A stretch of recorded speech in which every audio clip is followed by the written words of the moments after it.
या मैं करंजिया उड़ीसा से हूँ। मैं एक छोटे से गांव से हूँ, बट हमारा पाखी एंटरटेनमेंट्स का यही मोटो है that हम छोटे छोटे जो गांव है उड़ीसा से और कोई दूसरे एरिया से, वहां से हम हिडन टैलेंट को बाहर लेकर आए। जो लोग दिल्ली तक नहीं पहुंच पा रहे, हम उनको राउरकेला में वो स्पेस दे, वो प्लेटफॉर्म दे, ताकि वो बहुत आगे जाए। Thank you. Namaskar, ମୁଁ Amrit Neelam. I am also one of the organizers of the Pakhi Entertainment. ଆଉ ଆମେ ବହୁତ ବଡ଼ ଗୋଟେ ମେଗା ଇଭେଣ୍ଟ କରିବାକୁ ଯାଉଛୁ। ଏଇଟା ପ୍ରଥମ ଥର ପାଇଁ ଆମ ରାଉରକେଲା ସହରରେ ହେଉଛି, ଆଉ ଯୋଉଥିରେ କି ପ୍ୟାନ୍ ଇଣ୍ଡିଆ ଇନଭଲ୍ଭ ଅଛି।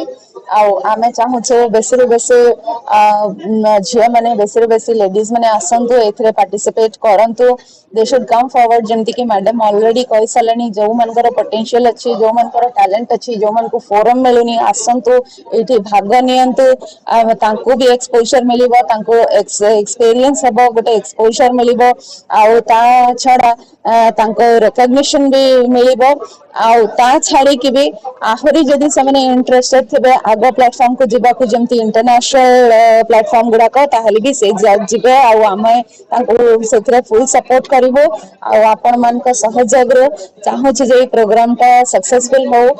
ବହୁତ ବହୁତ ଧନ୍ୟବାଦ ଦେବାକୁ ଚାହୁଁଛି ପ୍ରେସ ମିଡିଆକୁ, ଆମର ପୁରା ରାଉରକେଲା ର ପ୍ରେସ ଭାଇମାନଙ୍କୁ, ଭାଇ ଭଉଣୀ ମାନଙ୍କୁ ସମସ୍ତଙ୍କୁ ଅଭିନନ୍ଦନ, ସମସ୍ତଙ୍କୁ ଧନ୍ୟବାଦ ଦେବାକୁ ଚାହୁଁଛି ଯେ ଆପଣମାନେ ଆଜି ଆସିଲେ, ଏତେ ସର୍ଟ ନୋଟିସରେ ଆସିଲେ, ଆଉ ଆମ ପ୍ରୋଗ୍ରାମର ଭଲ ପ୍ରମୋସନ କରିକି ଆମ ପ୍ରୋଗ୍ରାମକୁ ସକ୍ସେସଫୁଲ କରିବେ। ଧନ୍ୟବାଦ। सबुठ प्रथम परिचय है मो ना आशुतोष जयसवाल। मो कोऑर्डिनेटर अच्छी कायरा मिस एंड मिसेस 2000 इंडिया 24 रे। आज्ञा आज जो प्रेस कॉन्फ्रेंस है तार मुख्य उद्देश्य अच्छी कि भारत रे सब नारी को मैंने कमजोर भावती। आम चाहूँ कि नारी हूँ सबुठ पावरफुल। नारी शक्ति विभिन्न रूप से आमर पौराणिक देखु, आध्यात्मिक देखु कि वर्तमान जुग देखु। बर्तमान आम चाहूँ भारत में नारी शक्ति केमती विकेंद्रीकरण हो और वुमेन एम्पावरमेंट आम काम करना चाहूँ। Rajshree Mishra legal adviser.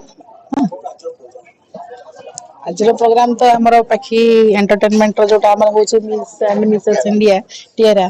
हाँ, तो से आज आम प्रेस मीट रही। आपण मैंने आसचंती 30 तारीख दिन हम 11 रु स्टार्ट हम। समस्त को इनभाइट रहा, समस्ते विपुल परिपंडा आसिकी जोग दिंतु। आ छुआ मैंने जो मैंने 15 वर्ष रु ऊर्ध्व 50 वर्ष भीतर रोचंती से माने एठी जोग दे पारिबे। तेणु आम समस्त को अनुरोध करूँ, समस्ते आसिकी जोग दिंतु। एटा बहुत बड़ा प्रोग्राम, या द्वारा झील मैंने सब इंटरनेशनल लेवल को जाई परिबे।